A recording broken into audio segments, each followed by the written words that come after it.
Talk. I am your host, Brian Fisher. You are listening to High Definition Radio right here on Focal Point. More content per cubic inch of air than any other place on the radio dial. I'm not saying we're doing it, but that's what we're aiming at. Let's go to Lee in Willis, Texas. Grab a phone call to start this segment. Lee, welcome to Focal Point. Thanks for calling. Thanks for waiting. What's on your mind?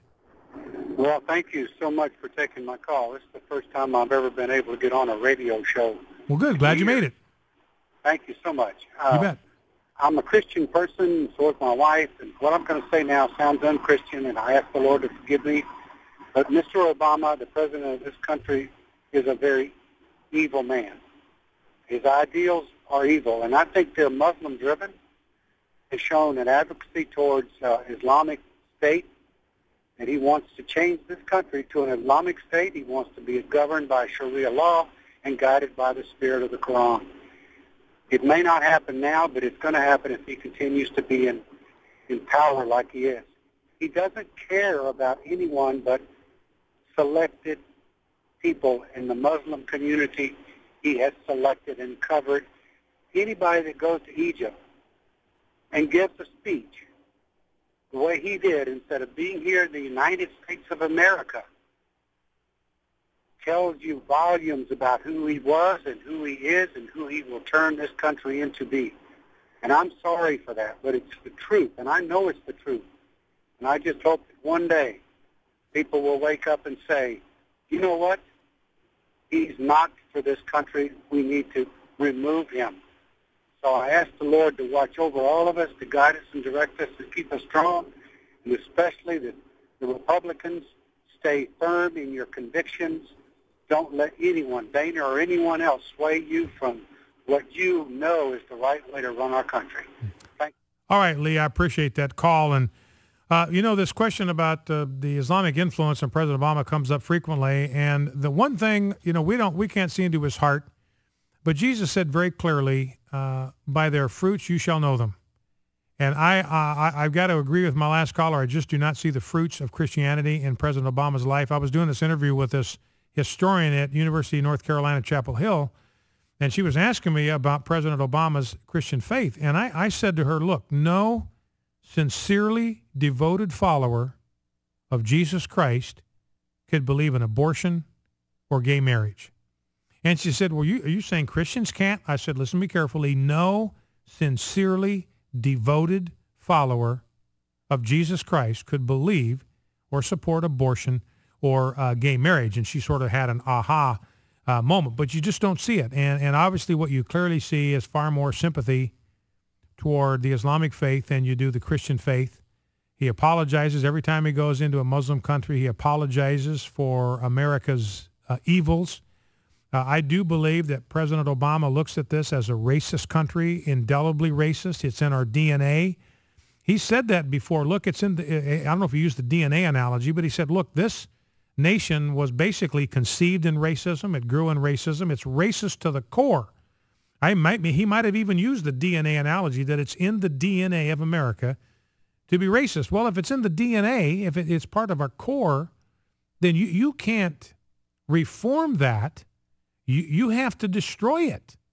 You have to obliterate it and start over. And I think that's what President Obama is out to do. And that's why, he's the one that's out there proposing the end of charitable deductions, or capping them, not ending them, but capping them for upper income earners, which would pretty much wipe out most large private charities. They would go out of business because part of what keeps them going is the generosity of wealthy taxpayers who have the benefit of being able to deduct that from their income tax load. It's good for everybody. It stimulates private charity, generosity, compassion, which is what Christianity is all about. Well, that's going to go. President Obama is the one that's saying we want to cap that. And that's why Jake Tapper was asking Jay Carney the other day, look, he didn't campaign on this stuff. He wasn't out there telling us on the campaign trail that he was going to take away the mortgage interest deduction, that he was going to cap contributions, charitable contributions, and take away that. That's going to decimate charitable institutions. And even Barack Obama's admitted as much. He's even admitted that it'll decimate charitable institutions. But he doesn't care. He does not care if it puts these private charities out of business. Why? Because he wants everybody dependent upon the government. That's his objective, is just to wipe out free enterprise, wipe out liberty, wipe out freedom, so everybody is dependent on a handout from the federal government. So he's unmoved. He sees all this heartache and this misery, these lost jobs. He just doesn't care. He doesn't care. Citibank, large bank, laid off 11,000 people today. You've got Domino's Pizzas. That was going to cost us $5,000 for every restaurant. We got to publish 34 million different pizza combinations and have calorie information for all of those. That's going to be a huge impact on our bottom line. It's going to run the cost of doing business up through the roof, and it's going to raise the cost of pizza for everybody. He doesn't care. It's immaterial to him. He wants to see, I frankly think, that he wants to see America and Americans suffer. He is Barack the Destroyer. He is out to punish America for our misdeeds, to punish us for our racism, to bring us to our knees, to humble us in the dust, so he can rebuild some kind of a socialist utopia on the ruins of what used to be the United States of America. So how much Islam figures directly into that, I really don't know. It's hard to say, but it's obvious that that's where his sympathies lie, with the Islamic faith and not with the Christian faith. Well, let's go to Tiffany, Scobie, Mississippi. Tiffany, you're on Focal Point with Brian Fisher. What's on your mind? Hey, how are you? Good. How are you? Tiffany, are you still with us? Yes, I'm okay. here. All right, go right ahead. I'm sorry. That's all right. I want to know if y'all had heard about AutoZone firing the guy for making a citizen's arrest with his firearm. Well, I'd seen the stories about that. He stopped a robbery, and they fired him because he had a firearm on him. Is that what happened? Well, he went out. It was in his vehicle, and the guy was threatening one of the employees, and he managed to get to his vehicle and get his gun, and he held him there till the police got there. And then a couple of days later, AutoZone fired him. Yeah. Well, and that's crazy, Tiffany, because he's exercising a constitutional right, yes, the Second Amendment, to protect himself. He's putting himself in harm's way to defend an innocent friend, willing to lay down his life to protect somebody else's life and safety, and he gets canned for it. And probably saved AutoZone a couple of $100 at least for the whatever they took in that day. And I have another comment. I don't understand why the government don't do more with welfare reform. My husband works, I work part-time, and I go to the supermarket every time I go on a budget. But I see these people dressed 10 times better than I do, driving an Escalade with meat in their buggy piled high and swiping a SNAP card. And I'll hang up and let you comment on that. And all right, Tiffany. I appreciate you taking my call. Have a good day. Okay, thank you very much. I appreciate that. And, going back to the AutoZone thing, according to the statistics that I've read, people using firearms stop 2 million crimes a year. 2 million times a year, guns are used in self-defense. So everybody, the media is going to blow up these instances where people are killed with a handgun.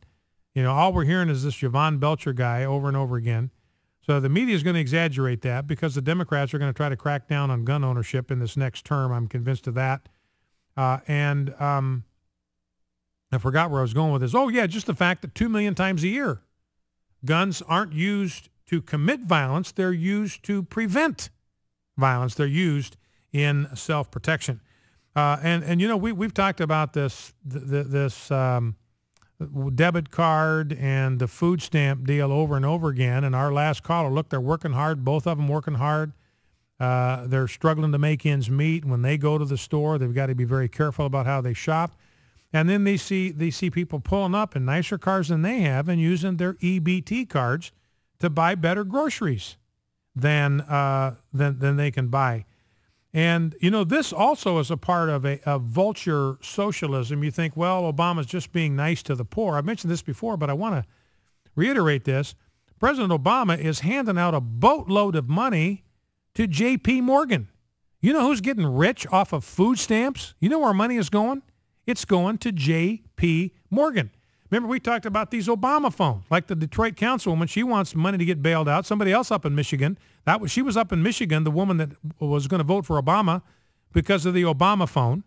You know, I saw a poll yesterday that indicated most of the people that voted for Obama don't even agree with his policies. 51 to 41, they disapprove of Obamacare. About half of them do not think that tax increases are the way to go to deal with the fiscal crisis. So they don't even approve of his policies, but they vote for him anyway. So there's just sort of blind attachment, this blind allegiance to Barack Obama. Well, he's out there making fat cats. Talk about the guy that's catering to fat cats. The USDA, you look at the statistics, the United States Department of Agriculture runs a food stamp program.